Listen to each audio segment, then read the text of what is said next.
आज की क्लास में हम लोग कैपिटल का टाइप्स कौन कौन सा होता है, कंपनी में capital that is share capital कितने तरह के होते हैं, आज उस पर हम लोग फुल डिस्कशन करने जा रहे हैं। साथ में purposes for issue of shares, share को इशू करने के कौन कौन से पर्पस होते हैं, कौन कौन से उद्देश्य होते हैं, आज इन्हीं सारी बातों पर हम लोग इस लेक्चर में डिस्कस करेंगे। ठीक है ना। साथ में हम लोग जानेंगे कि कौन कौन से प्राइस पर शेयर को इशू किया जाता है, फेस प्राइस क्या होता है, नॉमिनल प्राइस क्या होता है, प्रीमियम प्राइस क्या होता है, डिस्काउंट प्राइस क्या होता है, और इन सारी प्राइसेस के केस में इनकी एंट्रीज कैसे किया जाता है। तो आज हम लोग डिस्कस करने वाले, देखो, types of share capital, types of capital, not types of share. I have already explained, ठीक है, अबाउट टाइप्स ऑफ शेयर्स कि there are two types of shares, mainly two types, equity shares and preference shares. वैसे तो sweat equity shares भी होते हैं, ठीक है ना, लेकिन मेन टाइप जो यहां पर होता है equity share and preference share, यही शेयर होते हैं मेन टाइप में। मैं आज की लेक्चर में शेयर का टाइप नहीं बल्कि कैपिटल का टाइप, और मैं बोला था कि कंपनी केस में आप केवल कैपिटल नहीं बोलोगे, शेयर कैपिटल बोलना है, कैपिटल को ही अब क्या बोलना है, शेयर कैपिटल। मैं ये समझाया हुआ था कि कंपनी को जब कैपिटल का नीड होता है, कैपिटल का रिक्वायरमेंट होता है, तो कंपनी क्या करता है, मार्केट में शेयर जारी करता है। अब ये मैं समझा दिया था कि शेयर होता क्या है। कंपनी की जो कैपिटल होता है, टोटल कैपिटल, मैं बोला था कि उसी का छोटा छोटा टुकड़ा कर दोगे, छोटे छोटे यूनिट में विभाजित कर दोगे, तो हर एक यूनिट को, हर एक टुकड़ा को शेयर कहा जाता है। और मैं ये बात पर भी जोर दिया था कि जहां शेयर है वहां कंपनी है, पहले कंपनी है देन शेयर है। कंपनी को मैं गाय रूपी माता से तुलना किया था, ठीक है ना, और शेयर को मैं बोला था कि उसका बछड़ा है। कंपनी और चारा मैं बोला था कि चारा जो कंपनी का होता है वो कैपिटल है। अब बिना चारा का भूखे मर जाएंगे गांव माता, तो कंपनी भी बिना कैपिटल का नहीं चल पाएगा। तो जिस तरह की उसको खाना दोगे, जिस तरह की उसको भोजन दोगे, परफॉर्मेंस उसी तरह का होगा। कंपनी की जो चाल होगा, कंपनी की जो परफॉर्मेंस होगा, उसी के आधार पर यह शेयर का भी परफॉर्मेंस तय किया जाएगा, ठीक है ना। कंपनी जब फर्स्ट टाइम शेयर मार्केट में लाया तो समझो एक बछड़े का जन्म हो गया, एक बछड़ा निकल कर आ गया शेयर। अब समय के अनुसार ये बछड़ा बड़ा होता चला जाएगा और शेयर की वैल्यू भी बढ़ता चला जाएगा। अरे आज मान लो न्यूली चाइल्ड है बछड़ा, अगर उसको अभी सेल करें हम, तो अभी जो प्राइस मिलेगा और 5 साल बाद जो हम बछड़े को बेचेंगे वही प्राइस मिलेगा क्या जी। तो शेयर मार्केट में मैं बोला था कि शेयर मार्केट, ठीक है, पैसा कमाने का बहुत बड़ा प्लेटफॉर्म है, पढ़ लिख के आओगे तब, ठीक है। तो समय के साथ साथ अक्सर शेयर की भी वैल्यू, बड़े बड़े शेयर खरीदोगे, लार्ज कैप कंपनी की शेयर, ब्लू चिप्स कंपनी की शेयर खरीदते हो, तो उसमें फायदा ही होना है, नुकसान बहुत कम देखा गया है। देखना लॉन्ग रन में, लॉन्ग समय की बात कर रहा हूं, लॉन्ग टाइम के लिए अगर आप इन्वेस्टमेंट कर देते हो, ठीक है ना, तो उसमें फायदा ही होना है, नुकसान नहीं होना है। और जो लोग काफी पढ़ लिख के आए हो और ट्रेडिंग कर रहे हो, पर डे खरीदो पर डे बेचो वाली बात है, ठीक है, तो वहां भी मुनाफा कमा सकते हो। अगर एक्सपर्ट हो, एक्सपीरियंस हो गया है तो हो जाएगा। तो शेयर की वैल्यू, शेयर में पैसा लगा रहे हो का मतलब क्या है, मैं बोला था दो तरह की इससे फायदा आपको मिलना है कि समय के साथ साथ आपका यह शेयर की वैल्यू भी आगे बढ़ता चला जाएगा, और जिस दिन आप इसको बेचोगे उस दिन उसके जो मार्केट प्राइस होगा, उस मार्केट प्राइस पर वो शेयर आपका बिक जाएगा। तो उससे भी फायदा होना है, ठीक है ना, उससे भी फायदा होना है, जान लेना। चलो, और एक तो डिविडेंड की बात मैं समझाया ही था कि कंपनी साल में एक फाइनल डिविडेंड तो देता ही देता है। कंपनी को जो मुनाफा होता है उस मुनाफा में आपका भी अधिकार होता है, क्योंकि आप कंपनी को कैपिटल दिए हो, दैट इज कंपनी का ऑनर हो, और जब ऑनर हो तो कंपनी की जो प्रॉफिट हुआ उस पर आपका भी राइट बनता है। तो कंपनी प्रॉफिट बोल कर नहीं देगा, डिविडेंड बोल कर देगा, लाभांश, लाभ का अंश। ठीक है ना। तो शेयर में बस यही खेल है, जान लेना कि शेयर की प्राइस आपका बढ़ता चला जाएगा, लंबे समय की इन्वेस्टमेंट कर रहे हो तो उससे फायदा होने वाला है जब उसको सेल करोगे। और दूसरा, जब तक सेल नहीं किए हो तब तक हमें डिविडेंड मिलते रहना है, साल में एक बार वो इनकम फिक्स होना है, एक बार मिलना ही मिलना है। बड़ी बड़ी कंपनी डिविडेंड देती ही देती है, इसमें कोई शक नहीं है। और प्रेफरेंस शेयर के केस में मैं बोला था कि उसमें तो रेट ही फिक्स कर दिया जाता है डिविडेंड का, जो रेट इशू के समय फिक्स कर दिया गया उस पर रेट पर आपको डिविडेंड मिलना ही मिलना है, जान लेना। ठीक है ना। चलो, तो आज हम लोग शेयर पर बात नहीं करने जा रहे। देखो, आज की लेक्चर में हम लोग बात इस शेयर का नहीं करने जा रहे हैं, बल्कि इस शेयर को बेचने से जो इस पर कैपिटल आएगा और ये दोनों मिलकर जो शेयर कैपिटल यहां पर बन जाएगा, शेयर कैपिटल। तो आज हम लोग बात इस शेयर कैपिटल का करने जा रहे हैं कि कंपनी में शेयर कैपिटल जो होता है, दैट इज जो कैपिटल होता है, उसके कितने टाइप्स है। ठीक है, कितने तरह के कैपिटल होते हैं। देखो, इसी का डिटेल्स यहां लिखा हुआ है, टाइप्स ऑफ शेयर कैपिटल। सबसे पहला कैपिटल देखो होता है ऑथोराइज्ड। ऑथोराइज्ड को ही बोला जाता है नॉमिनल या रजिस्टर्ड शेयर कैपिटल। सबसे पहला कैपिटल कंपनी का होता है ऑथोराइज्ड। अब क्या होता है, इसको सारा एग्जांपल से मैं समझा रहा हूं, देखना। एक एक कैपिटल को मैं क्लियर कर रहा हूं, आज के बाद कोई कंफ्यूजन होने वाला नहीं है इस कैपिटल को पहचानने को लेकर। ठीक है ना। तो मैं एक एक कैपिटल को आज एग्जांपल के साथ समझा रहा हूं कि देखो कौन सी कैपिटल में क्या डिफरेंसेस है। ठीक है, इसको फिगर से हम लोग समझने की प्रयास करते हैं। देखो, पहला कैपिटल यहां पर आ गया ऑथोराइज्ड शेयर कैपिटल या नॉमिनल शेयर कैपिटल, या उसी को कहा जाता है रजिस्टर्ड शेयर कैपिटल। अब देखो ये किस तरह के कैपिटल हैं। मैं बोला था कि जब कंपनी का रजिस्ट्रेशन कराओगे, इसके पहले वाले वीडियो को ठीक से देख लेना जो बच्चे नहीं देखे हो। मैं अपना लेक्चर नंबर 2 में समझाया था process for formation of company. Company जब बनाया जाएगा तो कौन कौन सी स्टेप लिया जाता है, कौन कौन सी प्रक्रियाएं होती हैं। तो मैं बोला था कि जब कंपनी का प्रमोशन हो जाता है प्रमोटर के द्वारा, तो फिर कंपनी का इनकॉर्पोरेशन दैट इज रजिस्ट्रेशन कराना पड़ता है। और जब रजिस्ट्रेशन कराने जाओगे रजिस्ट्रार ऑफ कंपनी के पास, आरओसी के पास, तो 3 इंपॉर्टेंट डॉक्यूमेंट मांगा जाता है, जिसमें मैं बोला था कि पहला होता है इनकॉर्पोरेशन ऑफ एसोसिएशन, और सेकेंड होता है मेमोरेंडम ऑफ एसोसिएशन, और थर्ड होता है लिस्ट ऑफ डायरेक्टर। तो मेमोरेंडम में आपको लिखना पड़ेगा कि आपकी कंपनी जो आप बनाने जा रहे हो उसकी मैक्सिमम कैपिटल इन फ्यूचर क्या होगा, कितना कैपिटल आप अपनी बिजनेस में रखना चाह रहे हो, यह पहले ही डिस्क्लोज करना पड़ता है। बिजनेस को स्टार्ट करने से पहले ही आपको बताना पड़ेगा रजिस्ट्रार ऑफ कंपनी को, आरओसी को, कि आपकी मैक्सिमम कैपिटल कंपनी में कितना रहेगा। 50 करोड़, 100 करोड़, 500 करोड़, 1000 करोड़, क्या कैपिटल रखना चाह रहे हो। ठीक है, हालांकि मैं उतना बड़ा फिगर पर यहां बात नहीं करने जा रहा हूं। अब समझो, देखो मैं एग्जांपल के साथ समझा रहा हूं कि कंपनी को स्टार्ट करने से पहले ही, ठीक है ना, अभी तो कंपनी एग्जिस्ट भी नहीं किया, कंपनी का रजिस्ट्रेशन करा रहे हो। ठीक है, तो उस रजिस्ट्रेशन के दौरान रजिस्ट्रार आपसे पूछेगा कि आपकी कंपनी की मैक्सिमम कैपिटल क्या होगी। तो जैसे मान लो आप मैक्सिमम कैपिटल डिसाइड करते हो 10 लाख रुपीस। पहले भी मैं एग्जांपल 10 लाख का लिया था, देखना ये 10 लाख रुपीज है, रुपीस। आप ये बता रहे हो आरओसी को अपने मेमोरेंडम में लिखकर कि मैं 10 लाख रुपया कैपिटल रखूंगा अपनी कंपनी का।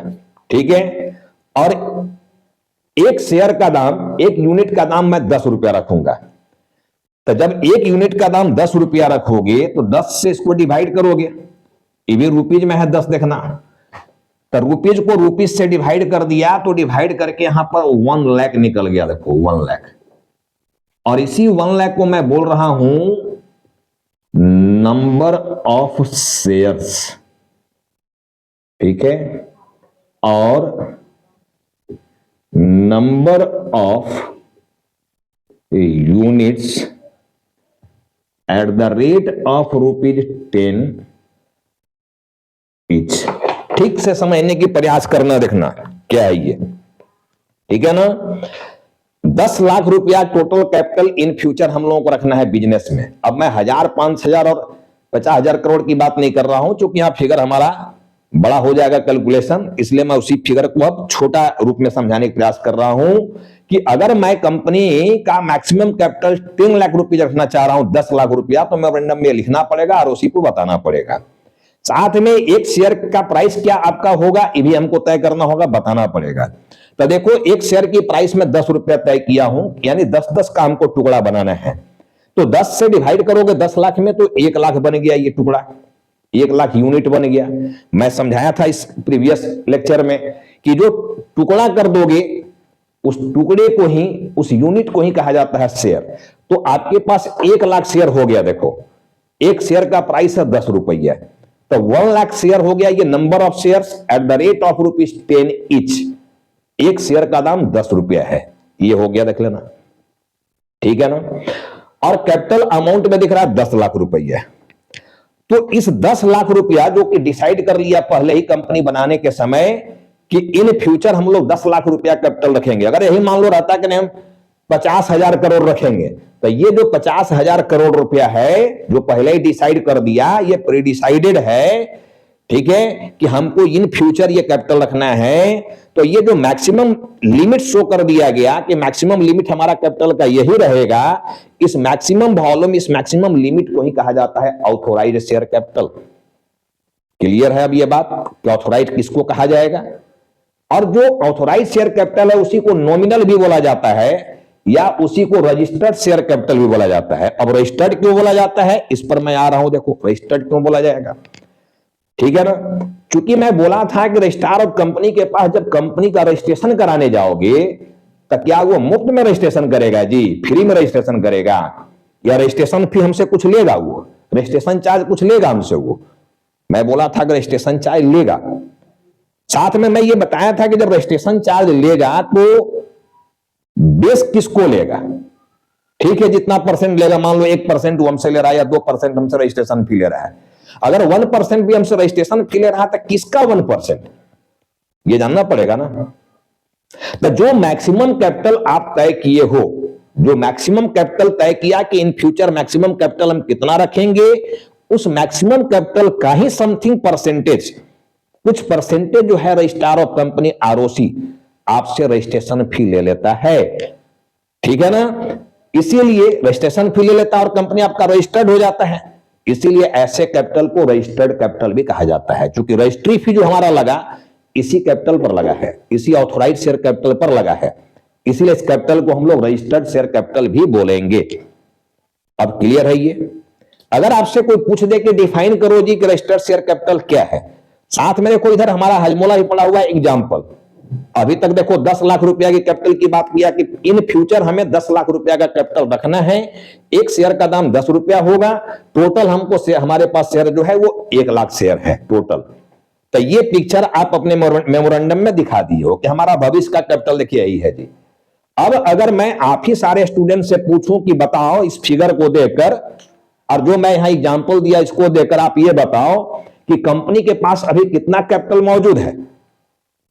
कंपनी के पास अभी कितना कैपिटल मौजूद है? तो बहुत सारे बच्चे ये बोल देते हैं कि सर 10 लाख रुपया कैपिटल मौजूद है। बहुत सारे बच्चे ये बोल देते हैं, जबकि कंपनी के पास अभी तक जीरो कैपिटल है, जीरो यानी नील कैपिटल है, नील कैपिटल। अरे भाई अभी शेयर मार्केट में बेचे कहां हो जी? अभी तो केवल ये डिसाइड कर रहे हो कि हमको ये कैपिटल रखना है, इन फ्यूचर रखना है। जब तक और साथ में डिवाइड करके ये नंबर ऑफ शेयर निकाल दिया कि हमारा 1 लाख शेयर होगा, ये शेयर निकाल दिया कि 1 लाख शेयर होगा। तो भाई इस 1 लाख शेयर को जब मार्केट में आईपीओ लेकर आओगे, इनिशियल पब्लिक ऑफर, और जब पब्लिक वो शेयर को लेगा और आपको लेगा और कंपनी को पैसा भेजेगा तब ना कैपिटल कंपनी में आएगा जी। तो अभी कंपनी मार्केट में शेयर लाया कहां है? अभी तक केवल मैक्सिमम लिमिट तय किया है कि हम 10 लाख रुपया का कैपिटल रखेंगे, एक शेयर का दाम 10 रुपया रखेंगे और टोटल हमारा नंबर ऑफ शेयर 1 लाख है। तो ये तो इन फ्यूचर रहेगा। तो जब तक मार्केट में इसको हम जारी नहीं करेंगे, पब्लिक इसको लेगा नहीं, उस पर कैपिटल भेजेगा नहीं, तब तक हमारे पास कैपिटल आया कहां? नहीं आया। समझ रहे हो बात को? क्लियर है सबका? तो अगर कोई पूछ दे कि डिफाइन करो जी ऑथोराइज शेयर कैपिटल को, ऑथोराइज शेयर कैपिटल क्या होता है, रजिस्टर्ड शेयर कैपिटल यानी नॉमिनल शेयर कैपिटल क्या होता है, तो authorised share capital is not a real capital, not a actual capital, it show only maximum limit of capital. Understand? क्या है ये बात समझ में आ रहा है कि authorised share capital is not a real capital, is not a actual capital, it show only maximum limit of capital. ठीक है, कैपिटल की मैक्सिमम लिमिट को शो करता है, ये रियल में कोई कैपिटल नहीं है, कोई एक्चुअल कैपिटल नहीं है ये। ठीक है ना, ये केवल लिमिट शो कर रहा है कि इन फ्यूचर हम लोग कंपनी में कितना कैपिटल रखेंगे। ठीक है ना, that is authorised share capital या नॉमिनल शेयर कैपिटल या रजिस्टर्ड शेयर कैपिटल। तो होप कि आप सारे बच्चों को ये क्लियर हो गया होगा कि ऑथोराइज्ड शेयर कैपिटल किसको बोला जाता है। अब देखो, ऑथोराइज्ड शेयर कैपिटल मैंने डिसाइड कर लिया 10 लाख रुपया। अब हमें पैसे की कितनी आवश्यकता है यह जानना है। तो जब कंपनी अभी बनाने जा रहे हो तो क्या सारा कैपिटल की जरूरत एक ही बार में पड़ जाएगा जी? अगर हम कंपनी को स्टार्ट करने जा रहे हैं तो प्लांट बैठाने के लिए जमीन चाहिए, हमको रजिस्टर्ड ऑफिस बनाना होगा। तो पहले जमीन एक्वायर्ड करोगे तो जमीन के लिए कितना पैसा चाहिए अपने को, जितना पैसा चाहिए पहले उतना का जुगाड़ करना है पैसा का। तो उतने पैसे के लिए शेयर इशू करेंगे हम, टोटल शेयर एक ही बार में इशू करके, और सारा पैसा जो आ जाएगा वो तो ब्लॉक पड़ जाएगा मेरे पास, कोई यूज का रहेगा नहीं।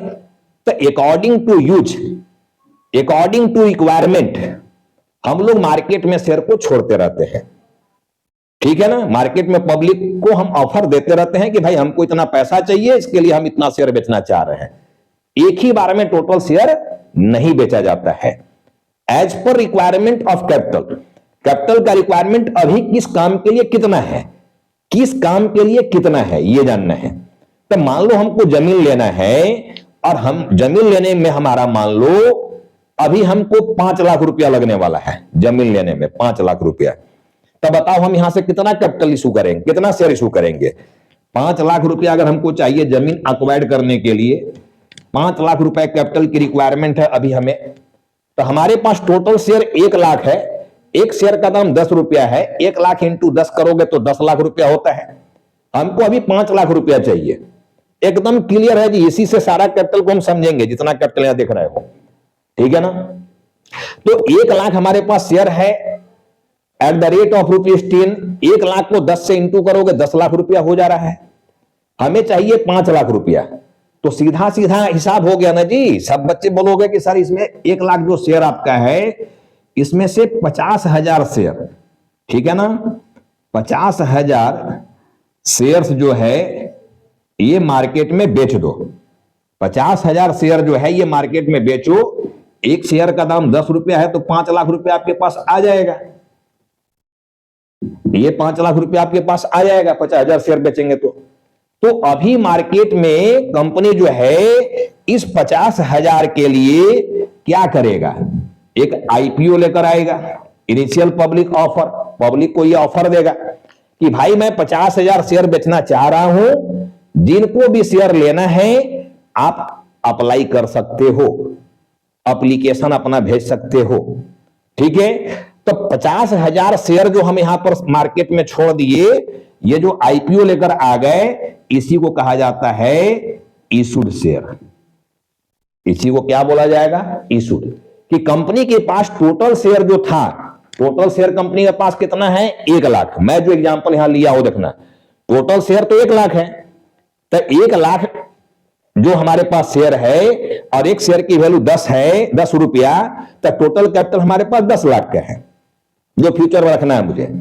अब 5 लाख रुपए के लिए मैं 50,000 रुपया का आईपीओ लेकर, 50,000 शेयर जो है वो शेयर का आईपीओ लेकर आ रहा हूं ताकि हमारे पास 5 लाख रुपया आ जाए।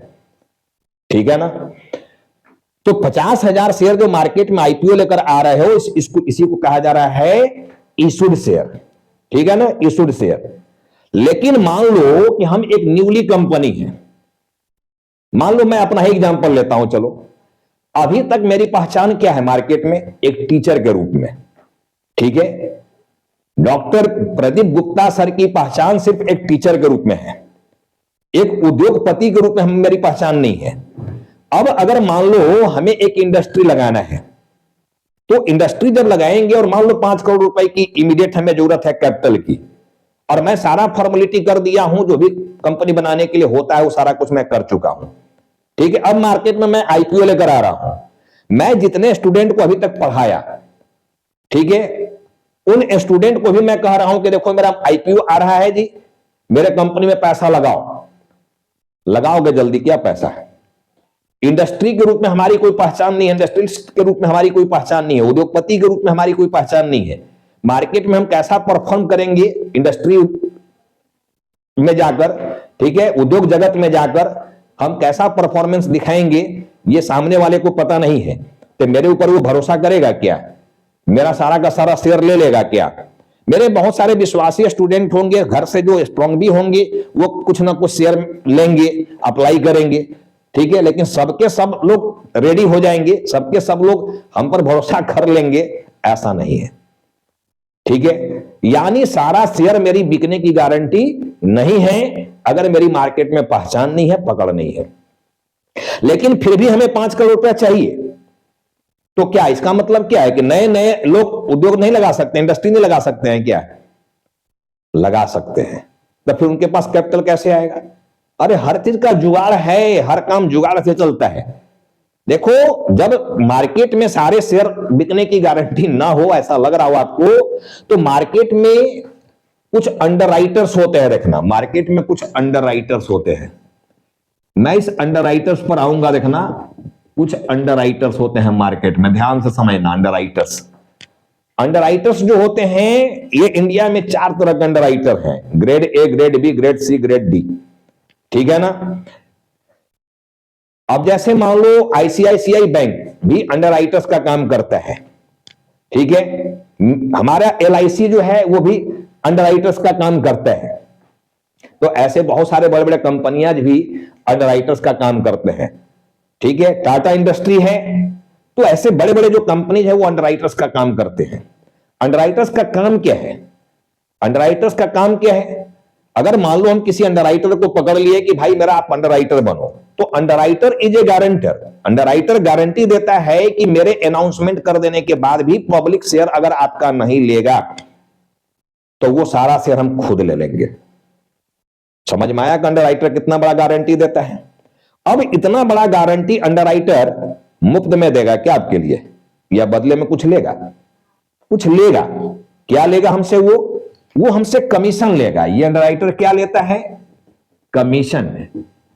क्या लेता है ये? कमीशन। इसलिए कहा जाएगा, ऐसे कमीशन का नाम क्या पड़ गया? Underwriting commission. क्या पड़ गया? Underwriting commission. अंडरराइटर को दिया जाने वाला कमीशन को कहा जाता है अंडरराइटर्स कमीशन या अंडरराइटिंग कमीशन। तो अंडरराइटर्स की जरूरत कहां पड़ना है, ये बात समझ में आ गया। जब आपको लगता है कि हम नए नए मार्केट में, सारा शेयर पब्लिक हमारा नहीं लेगा, हम पर भरोसा नहीं करेगा, तो आप अंडरराइटर को पकड़ लो। अंडरराइटर आपको guarantor, underwriter that is guarantor, underwriter आपको गारंटी देगा कि मैं अनाउंसमेंट करूंगा। अब मान लो रिलायंस की मालिक मुकेश अंबानी मेरे साथ खड़ा हो जाए और ये पब्लिक को अनाउंसमेंट करें कि डॉक्टर गुप्ता जो है ये अच्छा कंपनी मार्केट में लेकर आ रहे हैं, ठीक है, और पढ़े लिखे इंसान है, इनका बिजनेस अच्छा चलने वाला है, आप इनका शेयर खरीद सकते हो, मैं इनके साथ खड़ा हूं, मैं इनका अंडरराइटर हूं। बताओ, इतनी बड़ी बात अगर मुकेश अंबानी मेरे साथ खड़ा होकर बोल दे तो पब्लिक हम पर भरोसा करेगा कि नहीं करेगा? सारे बच्चे बोलोगे सर एकदम हाथों हाथ भरोसा करेगा, और सारा शेयर क्या उससे ज्यादा एप्लीकेशन आ जाएगा। तो अंडरराइटर की भूमिका वो होता है, जान लेना। Underwriter is a guarantor. वो गारंटी देता है कि मेरे अनाउंसमेंट कर देने के बाद भी अगर पब्लिक शेयर नहीं लिया तो सारा शेयर हम खुद ले लेंगे। इतना बड़ा गारंटी देता है अंडरराइटर। तो नए नए उद्योग, नए नए लोग भी इंडस्ट्री लाइफ में आ सकते हैं कि नहीं? इंडस्ट्री में उद्योग लगा सकते हैं कि नहीं लगा सकते हैं? लगा सकते हैं। लेकिन इतना बड़ा जो हो, वो गारंटी दिए, क्या फ्री में देंगे जी? फ्री में मेरे साथ खड़ा होंगे? नहीं, उसके लिए एक बड़ा कमीशन हमसे लिया जाएगा चार्ज के रूप में, ठीक है। अंडरराइटर्स को कमीशन दिया जाता है, अंडरराइटर्स कमीशन पर काम करते हैं। अंडरराइटर को दिया जाने वाला कमीशन को ही कहा जाता है अंडरराइटिंग कमीशन। और ये चैप्टर जो पढ़ रहे हो उसमें कहीं ना कहीं जब शेयर की एंट्री में जाओगे तो अंडरराइटर्स कमीशन के रूप में, जब कोई जोरी नहीं कि अंडरराइटर्स को हम पैसा ही दे, मान लो उसका कमीशन हमारे पास जो भी बना, जितना अमाउंट बना, तो कोई जरूरी नहीं उसका पेमेंट कैश में किया जाए या चेक से किया जाए या ऑनलाइन किया जाए। मैं उनका पेमेंट शेयर से भी कर सकता हूं। अंडरराइटर को यह बोल देंगे कि भाई आप हमारा शेयर ले लीजिए, हमारे पास जो शेयर है उसमें से कुछ शेयर ले लीजिए और आप भी मेरा शेयर होल्डर बन जाइए। तो आप कैश देने से बच जाओगे, लिक्विड मनी आपके पास बच जाएगा। आप उस अंडरराइटर को भी शेयर होल्डर बना ले रहे हो क्या? तो जब अंडरराइटर को शेयर इशू कर रहे हो तब क्या जर्नल एंट्री पास किया जाएगा? तो ये टॉपिक खड़ा होने वाला है, आगे देखना, जिसको हम यही समझा दिए हैं अंडरराइटर वर्ड को। अंडरराइटर वर्ड होता क्या है यही क्लियर कर दिए है, देख लेना। तो अंडरराइटर की बात समझ में आ गया, कैपिटल हमारे पास आ जाएगा, अभी भी समझ गया। अब समझो कि मान लो ये 50,000 शेयर आप मार्केट में इशू किया था, हमारे पास टोटल शेयर कितना है 1 लाख। ये टोटल शेयर को कह रहे हो ऑथोराइज शेयर कैपिटल। अब जितना रिक्वायरमेंट कैपिटल का अभी फर्स्ट टाइम आपके पास है उतने के लिए शेयर इशू किए हो, तो हमको 5 लाख रुपए की आवश्यकता है, देखना ये 5 लाख रुपए की, ठीक है ना, ये रुपया में है, देखना ये 5 लाख रुपए की हमें आवश्यकता है, जिसके लिए 50,000 शेयर जो है ये मार्केट में छोड़े हो, मार्केट में आईपीओ लेके आए हो, मार्केट में जारी किए हो।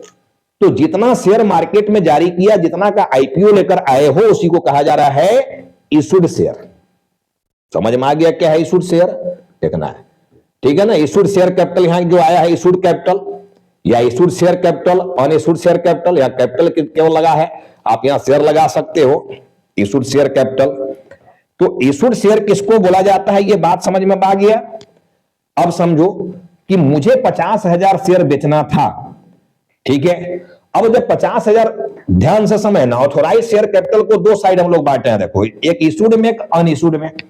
तो हमारे पास टोटल जो शेयर है, ठीक है, ये 1 लाख शेयर है, 1 लाख शेयर, 1 लाख इंटू 10 करेंगे तो हमारा यहां वैल्यू 10 लाख का हो जाएगा। ये 10 लाख रुपया आपका रुपीज में होगा, चूंकि ये कैपिटल है। अब इसमें से हम लोग इशूड किए हैं, देखो 50,000 शेयर। कितना इशू किया? 50,000 शेयर। कितना इशूड नहीं किया? अनइशूड का मतलब क्या है? 50,000 ही अनइशूड रह गया। 50,000 शेयर्स, टोटल शेयर आपके पास 1 लाख है, देखना यहां पर यह शेयर की बात। 1 लाख शेयर में से 50,000 शेयर मार्केट में छोड़े हो, इशू कर दिए हो। कितना इशू नहीं किए हो? 50,000। अब मान लो 50,000 शेयर मार्केट में बेचना चाह रहे थे, लेकिन share taken by public, share taken by public only 40,000, ठीक है। पब्लिक जो है कितना शेयर के लिए अप्लाई किया? केवल 40,000 के लिए। 50,000 शेयर मुझे बेचना था और 5 लाख रुपए की मुझे आवश्यकता था, लेकिन पब्लिक शेयर लिया कितना? केवल 40,000। तो जितना पब्लिक शेयर लिया उसी को कहा जाता है सब्सक्राइब्ड शेयर कैपिटल। देखो ये 40,000 शेयर ही पब्लिक लिया, तो इसको हम लोग कहेंगे सब्सक्राइब्ड, ठीक है ना। 40,000 इंटू 10, 4 लाख रुपया ही हमको मिल रहा है, तो 4 लाख रुपया को हम लोग क्या बोलेंगे? सब्सक्राइब्ड शेयर कैपिटल, ये बोलेंगे हम लोग। सब्सक्राइब्ड शेयर केवल बोलना है तो ये 40,000 शेयर है, सब्सक्राइब्ड शेयर 40,000 शेयर, ठीक है। इंटू 10, एक शेयर की वैल्यू 10 रुपया है, तो 4 लाख रुपया। हमें चाहिए था 5 लाख, लेकिन पब्लिक हमारे पास 4 लाख का शेयर के लिए अप्लाई किया है, 40,000 शेयर की एप्लीकेशन आ पाया, ठीक है। तो अनसब्सक्राइब जो रह गया वो कितना रह गया आपका? 10,000 शेयर। अनसब्सक्राइब कितना रह गया? 10,000 शेयर। ठीक से समझो, सारा फिगर क्लियर करते चल रहा हूं मैं। टोटल 50,000 शेयर हम लोग इशू किए थे, that is issued share capital. Share taken by public only 40,000, that is subscribed. Not taken by public 10,000, that is unsubscribed share capital, ठीक है। यहां तक क्लियर है? क्लियर यहां तक? Got it? समझ रहे हो यहां तक की बात को? यहां तक समझा दिए, देखो सब्सक्राइब और अनसब्सक्राइब तक। अब रहा बात यहां पर कॉल्ड अप, ठीक से समझना आप। कॉल्ड अप देखो, ये 10 रुपए की जो रेट है बाबू, यहां से मैं हटा रहा हूं, चीजों को समझो। एक शेयर की प्राइस जो है मेरा 10 रुपया है, ठीक से समझना। एक शेयर की प्राइस यहां पर 10 रुपया है, 10 रुपीज। लेकिन कंपनी इसको एक बार में नहीं लेता है, देखना जनरली। वैसे चाहो तो चाहे तो एक बार में ही पूरा पैसा मांग सकता है कंपनी, लेकिन जनरली एक बार में पैसा नहीं मांगता है, उसको तोड़ तोड़ के मांगता है, पार्ट पार्ट करके मांगता है। तो मान लो फर्स्ट टाइम आपसे कंपनी 4 रुपया मांगा, ठीक है, 4 रुपया मांगा फर्स्ट टाइम, बोला ठीक है 6 रुपया हम बाद में लेंगे एक शेयर पर, लेकिन एक शेयर पर अभी हमको 4 रुपया भेजो। तो ये 4 रुपया का कंपनी जो डिमांड की आपसे कि भाई जितना भी शेयर तुम्हें लेना है पर शेयर 4 रुपया अभी आपको एप्लीकेशन के नाम पर भेजना होगा, अप्लाई मनी, एप्लीकेशन मनी के नाम पर भेजना होगा। तो कंपनी जो पैसा आपसे मांगा उसको कहा जाता है called up share capital, called up share capital, ठीक है। अगर मान लो आपको 10 रुपए का रेट में से कंपनी केवल 4 रुपया मांगा, तो ये कॉल्ड अप हो गया, ठीक है। अब जितना शेयर आपको लेना है, मान लो 1000 शेयर लेना है, तो 4 इंटू 1000 कंपनी को भेजोगे 4000 रुपया का एप्लीकेशन मनी के रूप में कंपनी को भेजना पड़ेगा, ठीक है ना। कितना भेजना पड़ेगा? 4000। 1000 यूनिट खरीदना चाहते हो किसी कंपनी का, यानी 1000 शेयर खरीदना चाहते हो, और कंपनी आपसे एक शेयर पर 4 रुपया फर्स्ट टाइम मांग रहा है, तो आपको 4000 रुपया भेजना पड़ेगा। इसी 4000 को कॉल्ड अप शेयर कैपिटल कहा जाएगा, ठीक है ना। तो कॉल्ड अप शेयर का रेट देखो यार कितना है, 4। आउट ऑफ 10 कंपनी आपसे अभी कितना मांगा? 4 रुपया। कितना नहीं मांगा? अनकॉल्ड अप कितना रह गया? 6 रुपया। अनकॉल्ड अप कितना है? 6। Out of 10 only ₹4 is called by company first time, ठीक है। रेस्ट अमाउंट ₹6, 6 रुपया जो बच गया वो बाद में कॉल किया जाएगा, ठीक है ना। कंपनी विल कॉल यू, ठीक है, आपसे मांगेगा बाद में। समझ गए यहां तक की बात को? तो फर्स्ट टाइम आपसे 4 रुपया मांगा गया, कॉल्ड अप है ये। कितना नहीं मांगा गया अभी तक? 6 रुपया, वो अनकॉल्ड अप है। अब अगर 4 रुपया जो कंपनी मांगा था वो पैसा पूरा 4 का 4 भेज दिए हो, ठीक है, सारे लोग भेज दिए हो, तो ये पेड अप बन जाता है, पेड अप शेयर कैपिटल। क्या बन गया ये?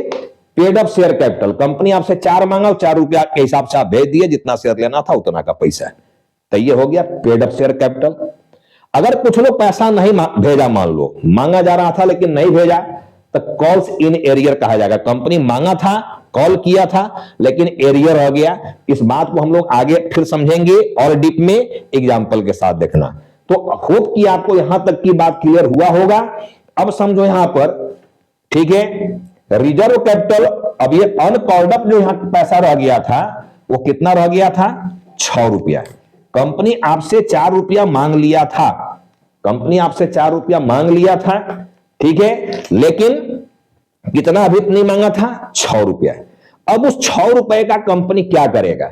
बाद में मांग सकता है, ठीक है, बाद में मांगेगा ना जी। 10 रुपया एक शेयर का दाम है, अभी आपसे 4 रुपया मांगा वो, तो 6 रुपया मांगने का हकदार है ना वो, 6 रुपया बाद में मांगेगा। अब उस 6 में खेल क्या हो रहा है समझना ठीक से। 6 में खेल क्या हो रहा है? वो 6 जो अनकॉल्ड अप शेयर कैपिटल है, अब वहां से 2 चीज निकल कर आया, देखो, reserve capital and unreserve capital. अब ये कौन सा कैपिटल होता है? देखो, reserve capital and unreserve capital, there are very confusions जो है सो टॉपिक है एंड वर्ड है। स्टूडेंट बहुत कंफ्यूज करते हैं, देखना यहां पर। मैं अब इसको यहां क्लियर कर रहा हूं, ये सारे एग्जाम्पल को हटाते हुए देखना। देखो, जनरली जो रिजर्व होते हैं, जनरली जो रिजर्व होते हैं, देखना, जो रिजर्व होते हैं जनरली, ये रिजर्व की जो उत्पत्ति होता है ये प्रॉफिट से होता है, पार्ट ऑफ प्रॉफिट। मैक्सिमम जो रिजर्व होते हैं वो प्रॉफिट का एक अंश होते हैं, पार्ट ऑफ प्रॉफिट। किसी भी रिजर्व की उत्पत्ति प्रॉफिट से होता है, पार्ट ऑफ प्रॉफिट है। जैसे रिजर्व में आप सुने होंगे जनरल रिजर्व, जनरल रिजर्व, या इसी को रेवेन्यू रिजर्व भी बोल देता है, रेवेन्यू रिजर्व। एक रिजर्व होता है जिसका नाम है कैपिटल रिजर्व, ठीक है। एक रिजर्व है जिसका नाम है कंटीजेंसी रिजर्व, कंटीजेंसी रिजर्व। और भी रिजर्व होते हैं जिसका नाम है मान लो सीक्रेट रिजर्व, ठीक है, सीक्रेट रिजर्व। तो इस तरह के रिजर्व है देखना, जिसका जन्म हुआ है part of profit. Maximum reserve की जो उत्पत्ति होता है वो प्रॉफिट से होता है, यानी पार्ट ऑफ प्रॉफिट होते हैं वो। और देखो सब में रिजर्व वर्ड जो आया लास्ट में आया है, पहले नहीं आया। देखना, पहले जनरल आया है तब रिजर्व आया, पहले रेवेन्यू आया देन रिजर्व, पहले कैपिटल आया देन रिजर्व, रिजर्व बाद में वर्ड जा रहा है। देखो, तो इस तरह की रिजर्व का नाम अक्सर सुना होगा, लेकिन एक नया रिजर्व जन्म लिया। देखो यहां पर रिजर्व कैपिटल। अब ये रिजर्व कैपिटल क्या है? देखो इसमें रिजर्व पहले आ गया, ये वर्ड पहले है, रिजर्व पहले है देन कैपिटल है। इन सारे में देखो रिजर्व बाद में आया है, लेकिन यहां पर रिजर्व का नाम पहले आ गया, रिजर्व कैपिटल। अब ये रिजर्व कैपिटल क्या है? ठीक है, समझो इसको। जिस रिजर्व की जन्म कैपिटल से हुआ हो, यानी पार्ट ऑफ कैपिटल, ठीक से समझना, पार्ट ऑफ कैपिटल, क्या ये part of capital, part of capital is called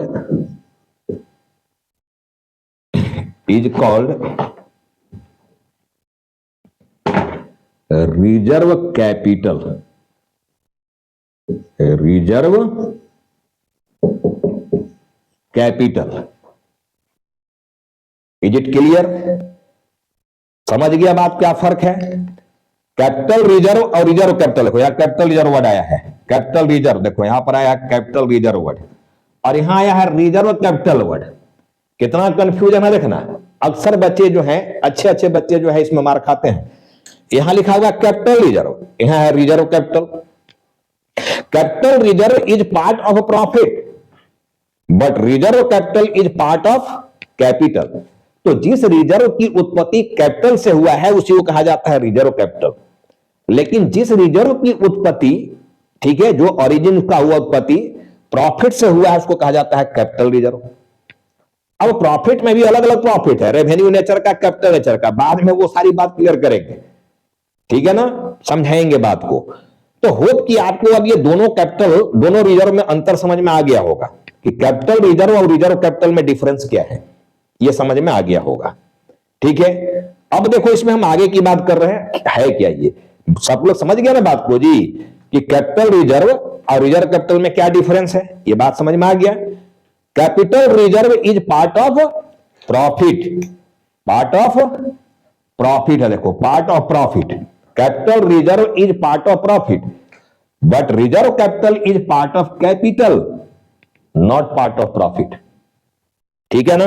चलो अब मैं यहां आता हूं, देखो कि ये 6 रुपया जो आपका अनकॉल्ड अप मनी है, 10 रुपया में से कंपनी केवल 4 रुपया मांगा था, 6 रुपया नहीं मांगा था। अब अगर कंपनी ये 6 रुपए को एक रिजर्व में ट्रांसफर कर दे, ठीक है, कंपनी को अगर लगता है कि जब तक कंपनी हम चलाएंगे, जब तक कंपनी जिंदा है, तब तक उस कैपिटल को कंपनी को नहीं मांगना है, नहीं पब्लिक से लेना है। हो सकता है कंपनी जब डूबेगा और जब लिक्विडेशन में जाएगा, कंपनी जब समापन, लिक्विडेशन, मैं समझाया था लिक्विडेशन वर्ड, वाइंडिंग अप। जब पार्टनरशिप को बंद करते हो तो डिसोल्यूशन वर्ड आया था, जब कंपनी बिजनेस को बंद करोगे तो वाइंडिंग अप या लिक्विडेशन वर्ड आता है। तो जब कंपनी लिक्विडेशन में जाएगा तो क्या होगा, लायबिलिटी का पेमेंट करना पड़ेगा, जितने भी लायबिलिटी हैं। तो मैं बोला था कि एसेट्स को बेचते जाएंगे, लायबिलिटी का पेमेंट करते जाएंगे, और यही सेम कॉन्सेप्ट चला था डिसोल्यूशन में भी। एसेट्स को बेचे थे, लायबिलिटी का पेमेंट किए थे। तो जब लिक्विडेशन में कंपनी जाएगा तब इस पैसे को, ठीक है ना, वो पब्लिक से डिमांड करेगा, लिक्विडेशन से पहले डिमांड नहीं कर रहा है। तो ये 6 रुपया जो आपका यहां बचा हुआ था, इस 6 रुपए को पूरा का पूरा हो सकता है कि रिजर्व में ट्रांसफर कर दे, तो फिर ये रिजर्व कैपिटल बन जाएगा। समझ में आ गया बात। और अगर रिजर्व में ट्रांसफर नहीं किया, इसको बाद में मांगोगे, ठीक है ना, यानी लिक्विडेशन से पहले ही, लिक्विडेशन, ये पैसा तो लिक्विडेशन के समय मांगोगे। रिजर्व में अगर ट्रांसफर कर दिए हो, कैपिटल का पैसा अगर रिजर्व में ट्रांसफर कर दिया, दैट मीन्स कि लिक्विडेशन में मांगने वाले हो। लेकिन अगर लिक्विडेशन से पहले मांगने वाले हो इस 6 रुपए को, तो इसको हम अनरिजर्व कैपिटल बोलेंगे। रिजर्व में नहीं ट्रांसफर किए हो, यानी इसका डिमांड बहुत जल्दी करने वाले हो आप। ठीक है, तो ये समझ में आ गया कि 6 रुपया को जब लिक्विडेशन के समय डिमांड किया जाएगा तो फिर उसको एक रिजर्व में ट्रांसफर कर देगा पैसे को, और उस रिजर्व को ही कहा जाता है रिजर्व कैपिटल। कैपिटल रिजर्व नहीं, रिजर्व कैपिटल। अंतर समझ लेना ठीक से, रिजर्व कैपिटल। तो पूरी कैपिटल की जो थ्योरी थी इसको एकदम ट्रांसपेरेंटली मैं समझाने का प्रयास किया हूं। उम्मीद है कि सारे बच्चों को आज के बाद ये कैपिटल को पहचानने में कोई तकलीफ नहीं होना चाहिए, किसी तरह की परेशानी नहीं होना चाहिए। ठीक है, इससे ज्यादा इसमें कुछ समझने की चीज है भी नहीं। सारा फिगर को लेकर मैं यहां समझाने के प्रयास किया हूं, देखना। ठीक है ना। अब चलो मैं आगे की बात करता हूं। कैपिटल को मैं समझा दिया कि कैपिटल में है क्या, समझो।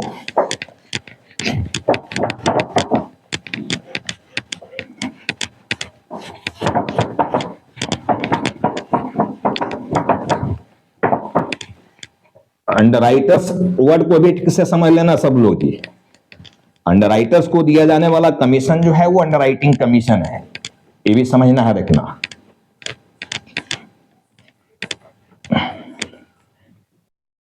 अब देखो मैं यहां पर कुछ और मजेदार बात समझा रहा हूं, देखो। हालांकि वीडियो थोड़ा बड़ा होने लगा फिर से ये। देखो भाई, ये process purposes for issue of shares, समझो ठीक से कि कंपनी जो शेयर मार्केट में ला रहा है उसको लाने का पर्पस क्या है। तो एक पर्पस होता है for cash, and second purpose जो इसका होता है for other than cash, for other than cash. ठीक है ना। एक तो कैश होता है, दूसरा other than cash. For cash, for other than cash. जब कंपनी को कैश का रिक्वायरमेंट हो, पैसे की रिक्वायरमेंट हो, लिक्विड मनी का रिक्वायरमेंट हो, तब वो शेयर मार्केट में इशू करेगा, पब्लिक से पैसा ले लेगा। तो एक कैश पर्पस होता है शेयर इशू करने का, और दूसरा other than cash. Other than cash में क्या है, अगर मान लो मुझे एक प्लांट लगाना है, ठीक है, और कोई दूसरे कंपनी का मशीनरी जो है, ओल्ड मशीनरी, वो हम सेल हो रहा है मान लो, ठीक है, और वो हमारे इंडस्ट्री में काम का चीज है, तो मैं सामने वाला को ऑफर दिया कि भैया अपना ये जो प्लांट एंड मशीनरी है वो हमको दे दो, मेरे इंडस्ट्री में ये आ जाएगा, आपके यहां यूज में नहीं है पूरा, आप हमको दे सकते हो, लेकिन बदले में मैं आपको कैश से पेमेंट नहीं करूंगा, इसका पेमेंट मैं आपको शेयर से करूंगा, यानी आपको भी मेरा शेयर लेकर शेयर होल्डर बनना पड़ेगा। तो आप अगर किसी प्रॉपर्टी के लिए, किसी एसेट्स के लिए या उसके पेमेंट के लिए शेयर इशू करते हो, तो ऐसे इशू किए गए शेयर को कहा जाता है, देखो, फॉर अदर देन कैश। कोई एसेट्स परचेज करके अब बदले में पेमेंट शेयर से कर देना, ठीक है। तो वहां भी शेयर इशू किया गया, लेकिन कैश के लिए नहीं, लिक्विड मनी के लिए नहीं, प्रॉपर्टी के लिए, एसेट्स के लिए शेयर इशू किए हो, तो ऐसे इशू किए गए शेयर को कहा जाता है अदर देन कैश। अब अगर आप कैश रिक्वायरमेंट के लिए शेयर इशू कर रहे हो या अदर देन कैश के लिए कर रहे हो, कैश के लिए करो या अदर देन कैश के लिए, ठीक है, इसका जो प्राइस तय करोगे, ठीक है ना, इसकी जो प्राइस तय करोगे, इसका जो इशू प्राइस, ठीक है, या इशू रेट, इसका इशू रेट जो तय करने वाले हो पर शेयर का मतलब एक शेयर का, पर शेयर। देखो आज के डेट में इसका जो प्राइस चलता है ये दो चलता है, देखना। एक प्राइस चलता है एट पार या at face value, at par या एट फेस वैल्यू, और सेकेंड चलता है एट प्रीमियम, एट प्रीमियम। पहले क्या था कि शेयर डिस्काउंट पर भी जारी किया जाता था पब्लिक को, वो एट डिस्काउंट भी होता था। अब डिस्काउंट की कहानी समाप्त हो गया है, केवल स्वेट इक्विटी शेयर का एक केस है जहां पर डिस्काउंट की बात आता है, अदरवाइज पब्लिक के लिए डिस्काउंट की बात नहीं आता है। तो मार्केट में अगर आपको शेयर किसी कंपनी का खरीदना हो तो वो या तो एट पार पर आपको मिलेगा, एट पार को ही कहा जाता है, एट फेस वैल्यू भी, या एट प्रीमियम पर मिलेगा। अब एट पार किसको कहा जाएगा, एट प्रीमियम किसको कहा जाएगा, मैं फिर देखो उस पर लौट रहा हूं एग्जाम्पल के साथ। अभी मैं बोला था कि कंपनी को 10 लाख रुपया कैपिटल चाहिए, इस कैपिटल को वो टुकड़ा किया था 10-10 का, तो टुकड़ा बन गया था 1 लाख। देखो कंपनी का जो 1 लाख ये शेयर बन गया था, 1 lakh shares at the rate of ₹10 each, ये बना था।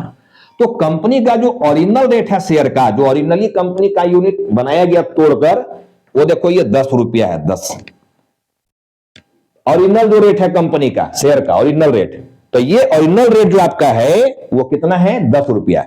जितना का आप टुकड़ा किए हो, जिस प्राइस से, जिस रेट से आप टुकड़ा किए हो, ठीक है ना, यानी यूनिट बनाए हो, तो ये जो फर्स्ट टाइम टुकड़ा किया गया जिस रेट से, यानी 10 का रेट में हम लोग टुकड़ा किए, तो इस 10 रुपए को ही कहा जाता है। अगर ये 10 का शेयर पब्लिक को 10 में ही बेचोगे तो इसको एट पार पर इशू करना कहा जाएगा।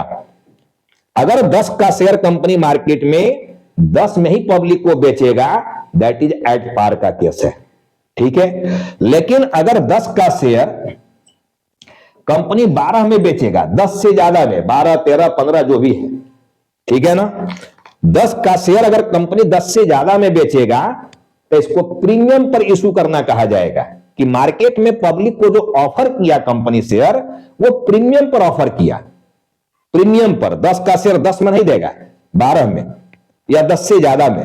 तो आप लोग कहोगे कि सर तो कौन लेगा महंगा शेयर? भाई मेरे, अगर मेरी क्वालिटी पसंद आ जाए तो पहले मैं जो पेमेंट लेता था, ठीक है, वो +2 को पढ़ाने के लिए एक स्टूडेंट को पूरा कोर्स कंप्लीट कराने के लिए 10,000 रुपया फीस में लेता था सीबीएसई आईसीएसई वाले स्टूडेंट से। रियलिटी भी है, ये 10,000 में फीस चार्ज करता था सिलेबस कंप्लीट कराने के लिए ऑफलाइन में। अब अगर मैं हाईली डिमांडेड मार्केट में हो गया हूं और 25 साल का तजुर्बा मुझे हो गया है और पब्लिक का कॉन्फिडेंस मेरे ऊपर हो गया है, मेरा गुडविल मार्केट में काफी बना हुआ है, तो बताओ अगर मैं इसी स्टूडेंट से या आने वाला स्टूडेंट से मैं बोलूं कि भाई मैं अब 10,000 में नहीं पढ़ाऊंगा, मेरी फीस अब 15,000 रुपया है, नहीं पढ़ेगा क्या यार? पढ़ना मजबूरी है, पढ़ेगा। अगर मार्केट में मेरा कोई विकल्प नहीं दिख रहा हो तो फिर ये 15,000 ही देना होगा।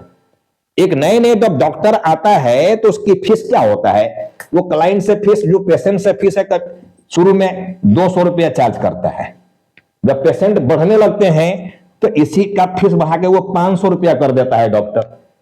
और क्लाइंट बढ़ने लगा, थोड़ा और पुराने हो गए डॉक्टर, तो इसी फीस को 1,000 कर देते हैं, वो 1,000 फीस लेंगे। और डिमांड बढ़ गया तो कहता है 15 दिन पहले लाइन लगाना, नंबर लगाना, तब हमारा नंबर आएगा और फीस लेंगे 1,000, लेकिन अब नंबर 15 दिन पहले लगाना होगा। तब पब्लिक देके जा रहा है कि नहीं जा रहा है?